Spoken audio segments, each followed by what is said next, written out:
देखिए, अब अपन इसमें समझने जा रहे हैं अवस्था परिवर्तन वक्र। लेकिन अवस्था परिवर्तन वक्र से पहले आपके दो कॉन्सेप्ट क्लियर होने चाहिए।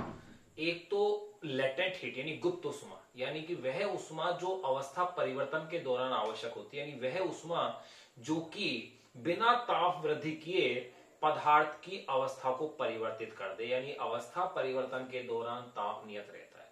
और दूसरा जो कॉन्सेप्ट है आपका वो क्लियर होना चाहिए उष्माधारिता। उष्माधारिता यानी dq अपॉन में dt, अर्थात उष्मा और ताप का अनुपात। यही क्या है? उष्माधारिता, जिसका मान होता है द्रव्यमान इंटू विशिष्ट उष्मा। अब फिर अपन बात करेंगे इसके अंदर अवस्था परिवर्तन वक्र।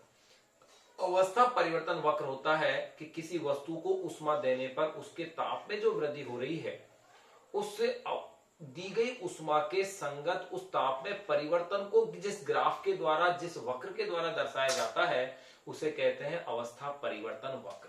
तो यहां अब अपन जो टॉपिक पढ़ने जा रहे हैं वो है अवस्था परिवर्तन वक्र।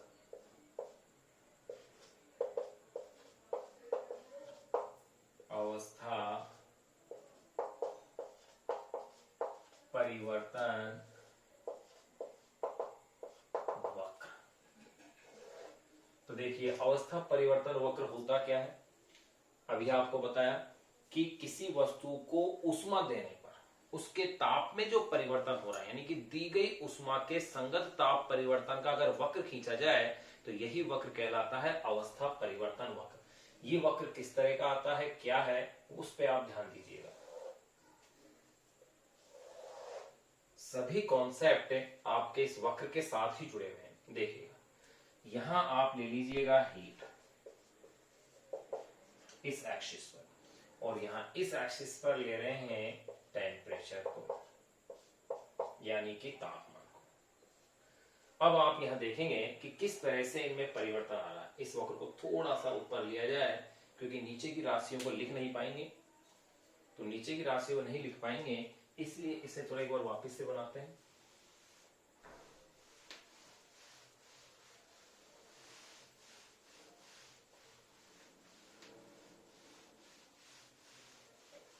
इसलिए थोड़ा सा इसे अपन यहां से बनाते हैं।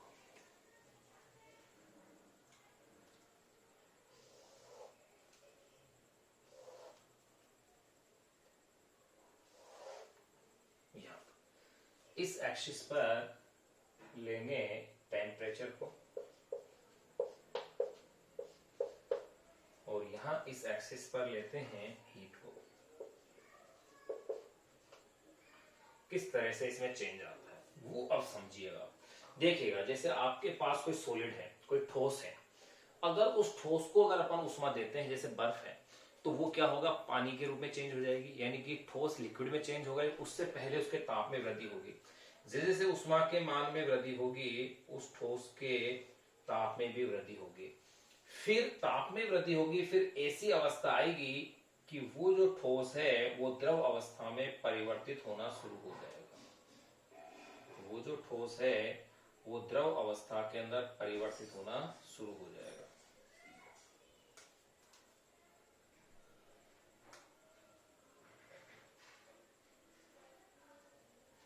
तो देखिए, यहां जिस ताप पर वो ठोस द्रव अवस्था में परिवर्तित होना शुरू हो जाता है उसे कहा जाता है मेल्टिंग पॉइंट, यानी कि शॉर्ट में कहते हैं एमपी,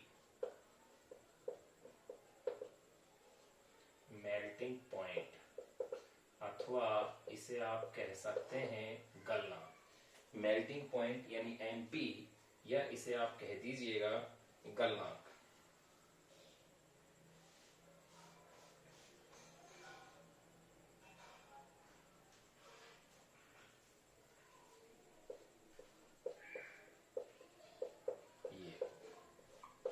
अब अगर इसे उष्मा देंगे तो ही इसका द्रवीकरण होगा, यानी कि तापमान क्या रहेगा? कांस्टेंट ही रहेगा, ताप इसका नियत ही बना रहेगा। ये अवस्था अपने पास आई, यहां तक की अवस्था है। अब देखो, अब इसके बाद अगर इसे आप और उष्मा देते हैं तो ये द्रव के तापमान में क्या होगी? फिर वृद्धि होगी, और उष्मा देने पर इस द्रव के तापमान में क्या होगी? वृद्धि होगी, यानी कि ग्राफ इस तरह से। ध्यान रहे, ये थोड़ा सा ज्यादा आएगा। क्यों ज्यादा आएगा? क्योंकि गुप्त उष्मा का मान ज्यादा होता है।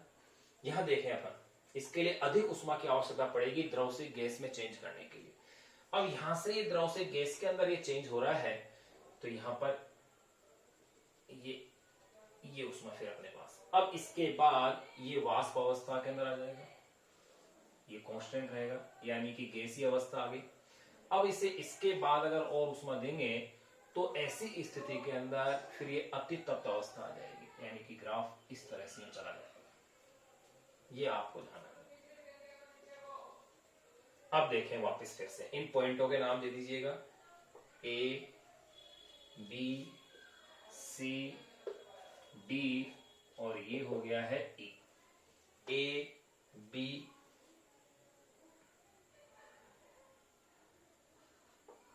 ए, बी, सी, डी और ये हो गया आपके पास ई। अब देखिए जिस तापमान पर द्रव किसमें चेंज हो गया है, गैसीय अवस्था में, वो हो गया है इसके लिए बॉइलिंग पॉइंट।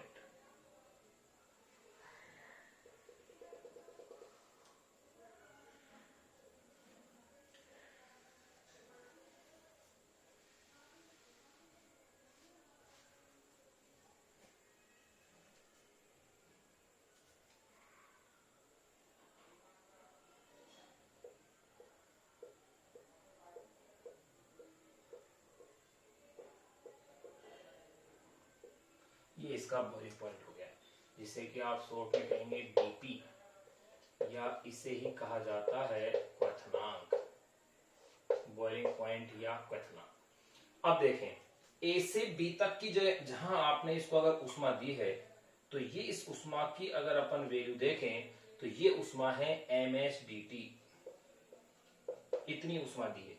अब ये क्या हो रहा है, ठोस यहां गर्म हो रहा है, तो इस इफेक्ट को यहां अपन कहेंगे, इसको आप कह सकते हैं हीटिंग ऑफ सॉलिड।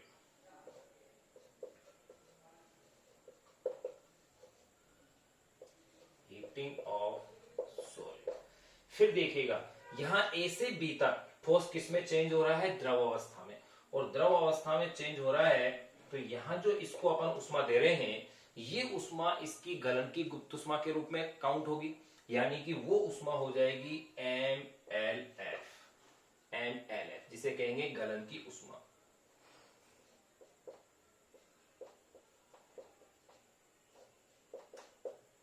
ये हो गई है इसकी गलन की उष्मा, ये लीजिए। फिर देखिएगा बी से सी तक, अब इसे फिर अपन उष्मा दे रहे हैं, लेकिन अब क्या हो रहा है कि लिक्विड किसमें चेंज हो रहा है, वेपर में चेंज हो रहा है। उससे पहले लिक्विड क्या हो रहा है, बहुत गर्म हो रहा है, उसके तापमान में वृद्धि हो रही है, तो यहां फिर उष्मा है MSDT। इस उष्मा को कहेंगे हीटिंग ऑफ लिक्विड्स।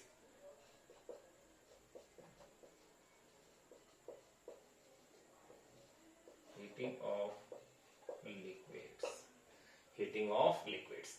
फिर इसके बाद सी से डी तक आप क्या देखते हैं कि ये द्रव वाष्पीय अवस्था में चेंज होगा, यानी कि वाष्पन की उष्मा हो जाएगी, और ये जो वाष्पन की उष्मा होगी ये होगी MLV।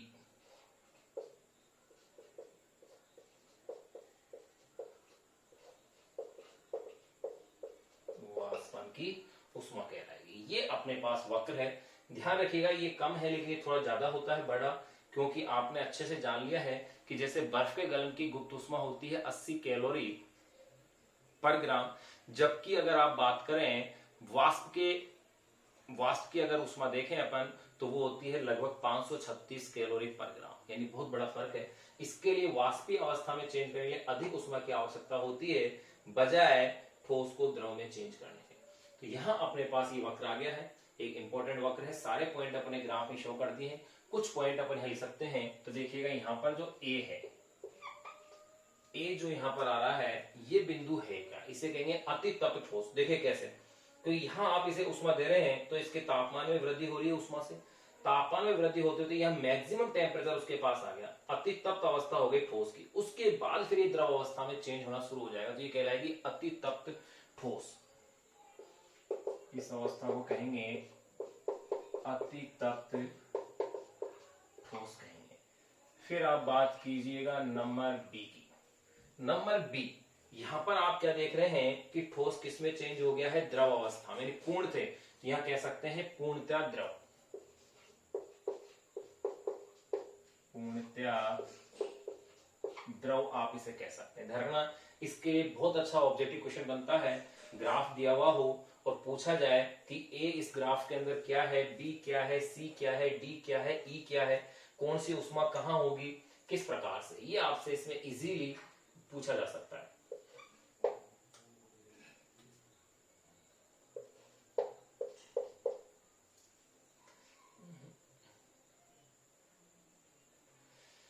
अब देखिए नंबर सी यहां पर क्या है। सी यहां पर आप देख रहे हैं कि द्रव बहुत ज्यादा गर्म होता जा रहा है, तो ये अवस्था होगी अति तप्त द्रव की सी। और डी यहां पर क्या हो जाएगी, फिर पूर्णतः वाष्प बन जाएगी, इसकी वाष्प बनना शुरू हो गया। यहाँ पर आप उसमें दिए जा रहे हैं, तापमान कांस्टेंट है, तो सी कहलाएगी अति तप्त द्रव। अति तप्त द्रव कहेंगे। नंबर डी पर ये पूरी तरह से वाष्प बदल जाएगा, तो इसे कहेंगे पूर्णतः वाष्प।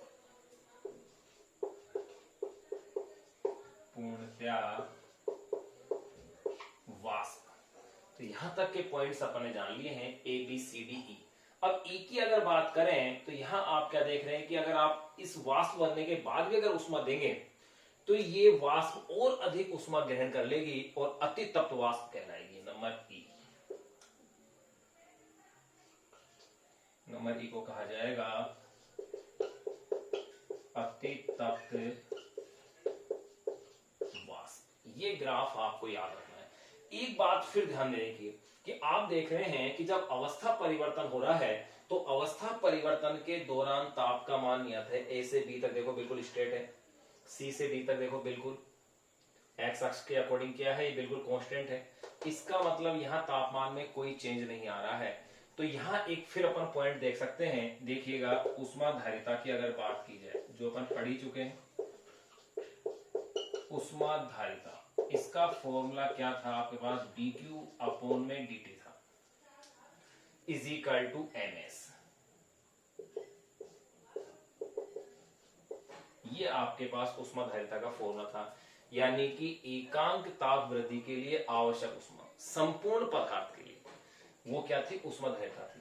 तो अब देखो अगर अवस्था परिवर्तन के दौरान बात करें तो देखो, इसलिए अवस्था परिवर्तन के दौरान अगर कोई आपसे पूछे कि अवस्था परिवर्तन के दौरान उष्माधारिता क्या होगी, तो आपको ध्यान है अवस्था परिवर्तन के दौरान ताप में परिवर्तन क्या होगा, शून्य, क्योंकि ताप का मान नियत है। तो dt की वैल्यू क्या होगी, जीरो का इसमें भाग देंगे तो मान क्या आएगा, अनंत। ये वैल्यू आएगी अनंत। तो ध्यान रखिएगा अवस्था परिवर्तन के दौरान उष्माधारिता क्या होती है, अनंत होती है। एक महत्वपूर्ण और एक बहुत ही प्यारा वक्र है, या आप इस बार इसे नोट कीजिए एज इट ऐसे कैसे। फिर इसके बाद आगे के पॉइंट अपन डिस्कस करते हैं, आप इसका स्क्रीनशॉट भी इसका ले सकते हैं।